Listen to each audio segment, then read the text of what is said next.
Hello बच्चों। तो आज हमें सेकेंड चैप्टर का आवर एनवायरनमेंट का पार्ट 2 मैं आपको इसमें दिखाने वाली हूँ। और इसमें क्वेश्चन जो हम सॉल्व करेंगे वो है 14 to 25। तो चलिए, होप सो आपको पार्ट 1 समझ में आया होगा। अगर आपने पार्ट 1 नहीं देखा है तो पहले देख लीजिए, बहुत ही शॉर्ट वीडियो है और बहुत ही फटाफट हो जाएगा। एंड मैंने बहुत ही अच्छी तरीके से डिटेल में समझाने की कोशिश की है। एंड फिर उसके बाद अगर आप क्वेश्चन नंबर 14 से 25 तक देखते हैं तो आपके लिए इजी होगा एंड आपके पोर्शन चैप्टर भी ओवर हो जाएंगे। तो चलिए क्वेश्चन नंबर 14 देखते हैं। क्वेश्चन नंबर 14 में क्या पूछा है? Select the incorrect statement. आपको इनकरेक्ट स्टेटमेंट को चूज करना है। Cyclone are frequently in the coastal areas of India. तो ये चीज़ सही है, बिकॉज कोस्टल एरियाज बोले तो समुद्री तट जो है हमारे भारत के, उसमें ज़्यादातर साइक्लोन देखने को मिलते हैं। एंड स्पेशली आपने न्यूज़ में हमेशा जो उड़ीसा के साइड में है वो कोस्टल एरियाज में ज़्यादातर साइक्लोन के बारे में आपने सुना होगा। हाल फिलहाल में बहुत बार हुआ है पिछले कुछ सालों में। Richter scale help us to measure the magnitude of an earthquake. जी हाँ, रिक्टर स्केल जो इक्विपमेंट है उसका इस्तेमाल किया जाता है ताकि अर्थक्वेक के बारे में जानकारी पाया जा सके। Mount Kilimanjaro is in Africa and mount Popa in Myanmar are active volcano. तो नहीं, ये गलत है। माउंट किलिमंजारो जो है वो एक वोल्केनो है, बट वोल्केनोज में आते हैं, लेकिन ये जो है माउंट पोपा इज एन एक्सटिंक्ट वोल्केनो, मतलब अब ये वोल्केनो जो है वो एक्टिव नहीं है। तो ये स्टेटमेंट गलत है। Hot molten rock present inside the earth is called magma. तो ये चीज़ आपने ज्योग्राफी में पढ़ा ही होगा। जो हॉट मोल्टन रॉक होते हैं जो हमारे डीप इनसाइड द अर्थ में पाए जाते हैं, तो उसे हम मैग्मा कहते हैं। It's right. तो option C will be your, you can say, incorrect answer or your correct answer. Okay, now question number 15 देख लेते हैं। poaching refers to, poaching हम किसे कहते हैं? न ऑप्शन है यहाँ पे, non biodegradable waste, no. Illegal hunting of animal, right. Poaching refer to illegal hunting of animal, मतलब इलीगल तरीके से अगर एनिमल्स को मारा जाता है तो उसे पोचिंग कहा जाता है। Using eco friendly sources of energy, no. Reduction in use of plastic, no. तो यहाँ पे क्या होगा? Option B will be your correct answer. Okay, let's do the question number 16. which of the following is are a waterborne disease? मतलब जो पानी से होने वाली जो बीमारियां है उसे हम waterborne disease कहते हैं। और उसके ऑप्शन में है cholera, dysentery, typhoid and all of this. तो कॉलेरा भी एक waterborne disease है, डिसेंट्री भी एंड टाइफॉइड भी। तो ये इसका ऑप्शन होगा option number D, all of this. Let's go to the question number 17. X is a greenhouse gas used in refrigerator. It affects the ozone layer in the atmosphere, which protects the earth from the ultraviolet UV rays.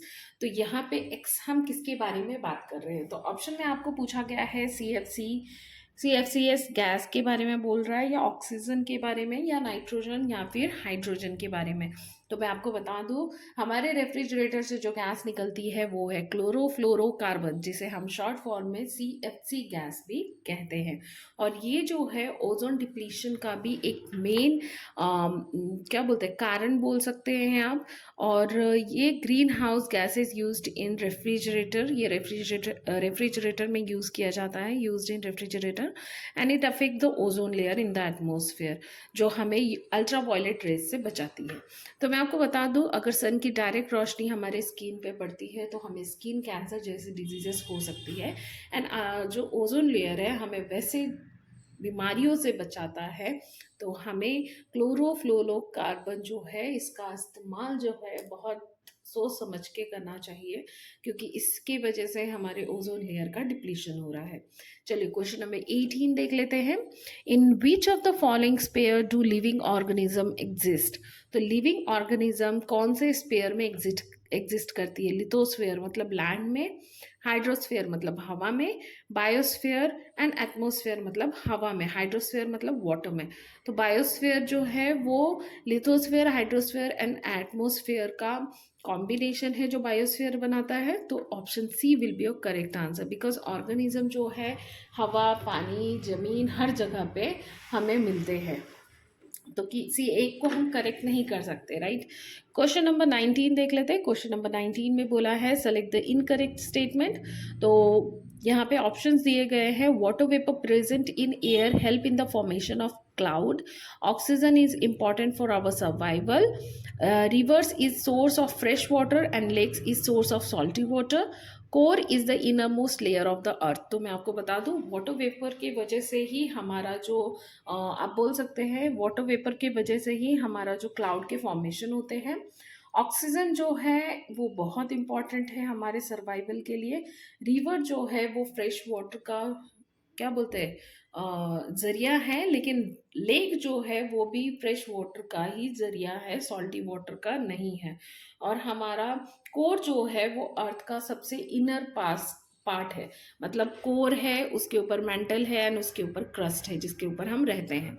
तो option C will be your incorrect statement. Okay, question number 20 में पूछा है the full form of CNG is. CNG का full form क्या होगा? तो CNG का full form है compressed natural gas. Option A will be your correct answer. Hope so अभी तक आपको सब समझ में आया होगा।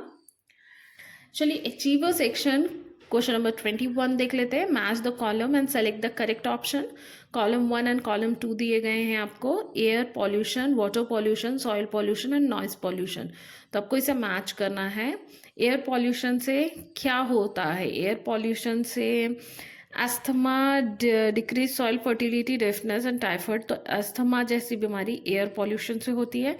वाटर पॉल्यूशन से आपको और टाइफाइड है, टाइफाइड जैसी बीमारी हो सकती है जो वाटर बॉर्न डिजीजेस है। सॉइल पॉल्यूशन से आपको decrease soil fertility and noise pollution, deafness. तो इसका सही 21 का सही ऑप्शन होगा यहाँ पे ऑप्शन नंबर डी, जो करेक्टली सबको मैच कर रहा है। Okay, let's do the question number 22। Question number 22 में आपको क्या बोला है? Read the given statement and select the option that correctly identifies them true for T and false for F ones. तो चलिए अब आपको बताना है कौन सा सही है एंड कौन सा गलत है इसमें। तो आपको बोला है वोल्केनिक इरप्शंस जो है and forest fire causes air pollution. तो यस, इट इज़ राइट। ये एक नेचुरल डिजास्टर है एंड इससे एयर पॉल्यूशंस होते हैं। फायर क्रैकर्स, तो ये ट्रू होगा। Okay, this one is true. Fire cracker cause both air and noise pollution. तो फायर क्रैकर से एयर पॉल्यूशन तो होता ही है, नॉइज पॉल्यूशन भी होता है, so this is also true. Okay, now sound louder than 20 decibels and less than 95 decibel is considered as the soft sound. No, because sound louder than 20 decibels होंगे तो yes, it is a soft sound, but less than 85 decibel is considered as a soft sound. So this will be a false. Okay, now gastroenteritis is caused by breathing in populated air. तो ये भी सही है। तो देखिए option number यहाँ पे कौन सा मैच कर रहा है? T T F F. तो ऑप्शन नंबर सी से मैच कर रहा है, तो C will be your correct answer. Let's do the question number 23। Read the given statement written on the notice board regarding precautions to be taken during a natural disaster. तो यहाँ पे एक precautions बताए गए हैं कि अगर नेचुरल डिजास्टर होता है तो आपको कौन से प्रिकॉशंस लेने हैं। तो देख लेते हैं क्या बोल रहा है। If possible leave the house and go to the open ground. अगर जरूरत पड़े तो घर को छोड़ दो और जाके जमीन में, खुले जमीन में, ओपन ग्राउंड में सहारा लो। If you can not go out, अगर आप बाहर नहीं निकल सकते घर से किसी वजह की वजह से, तो आप कोई एक स्ट्रॉन्ग चीज या कोई स्ट्रॉन्ग टेबल के नीचे उसे टाइटली होल्ड करके उसके नीचे रह जाइए, so that it does not slip anyway, कहीं पे भी नहीं गिरेगा, मतलब गिरेगा नहीं और आपको चोट नहीं लगेगी। Wait until the shaking stop. तो आपको पता है शेकिंग कब होता है? शेकिंग तब होता है जब अर्थक्वेक आता है, राइट। सुनामी पानी में होता है, अर्थक्वेक आने से शेकिंग होता है जमीन की। लैंडस्लाइड मतलब जमीन फटना, एंड ड्रॉट मतलब सूखापन पड़ना। तो इसका सही ऑप्शन होगा ऑप्शन नंबर बी। अर्थक्वेक आते समय आपको ये प्रिकॉशंस लेने चाहिए। ओके, अब चलिए क्वेश्चन नंबर 24 देख लेते हैं। क्वेश्चन नंबर 24 में क्या पूछा है? विच of the following can not be found in the given crossword. ठीक है, इस क्रॉसवर्ड में आपको कौन सा फाइंड आउट नहीं होगा उसे आपको टिक आउट करना है। तो चलिए ऑप्शन नंबर ए पढ़ लेते हैं। अ city which got destroyed by volcanic eruption of mount Vesuvius. तो कौन सी सिटी है? तो वो सिटी का नाम क्या है? तो वो सिटी का नाम है पोम्पी। तो POM, ठीक है, PEII, ठीक है। A violent storm in which winds move in a circle. तो ये आप सबको पता है, साइक्लोन कहते हैं इसे, CYCLONE, cyclone. Okay, it is an opening earth crust दो विच लावा एश एंड गैसेस केप। तो कौन सा एक ऐसा ओपनिंग है अर्थ का जहां से लावा बाहर निकलती है, ऐश बाहर निकलता है, गैसेस बाहर निकलते हैं? तो वो होगा वोल्केनो। वोल्केनो, ठीक है। अब फोर्थ वन ही हमें लग रहा है कि नहीं मिलेगा। It is a molten rock found inside earth. तो हमने अभी कुछ ऑप्शन में पहले पढ़ा था magma, which is a molten rock found inside the earth. तो यहाँ पे देखिए मैग्मा की नहीं, यहाँ पे मैग्मा का क्रॉसवर्ड नहीं मिल रहा है हमें। तो option D will be your correct answer. Okay, let's do the question number 25।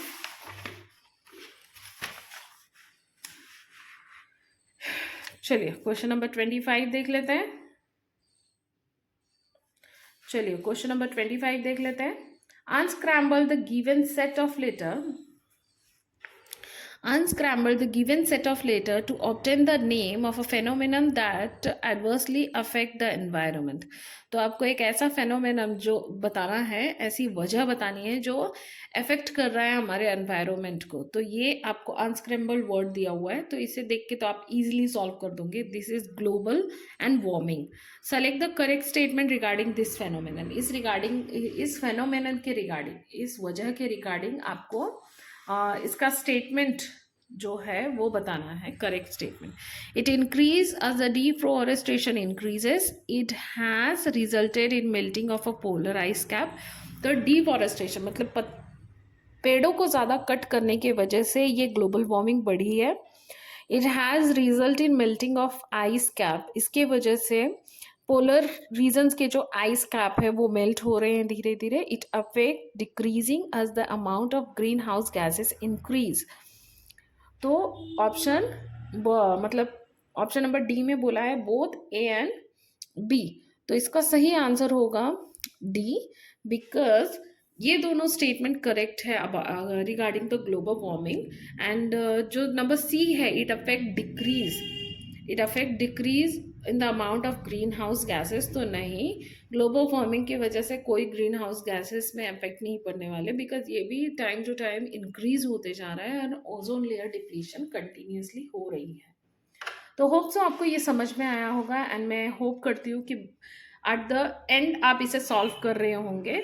तो मैंने इसके बहुत सारे वीडियोस में आपको बताए हैं कि ये आपको आंसर शीट है जो आपको उन्हें देना पड़ेगा। तो आपको HB पेंसिल लेनी है कोई, और जो आपका आंसर है, जैसे 25 का डी आंसर है, तो उसको आपको क्या करना है, डार्कन करना है। इस तरीके से आपको सॉल्व करना है इसे। होप सो आपको मेरा वीडियो पसंद आ रहा हो, और कहाँ से बिलोंग करते हैं एंड आपका एग्ज़ाम कब है मुझे कमेंट सेक्शन में ज़रूर बताइए। चैनल में नए हैं तो चैनल को सब्सक्राइब कीजिए, और इसी तरीके से कंटिन्यू हमारे वीडियोस को वॉच कीजिए एंड अपने फ्रेंड्स के साथ शेयर कीजिए ताकि उनको भी ये इतनी हेल्पफुल हो सके। स्टे ट्यून्ड, तब तक के लिए बाय।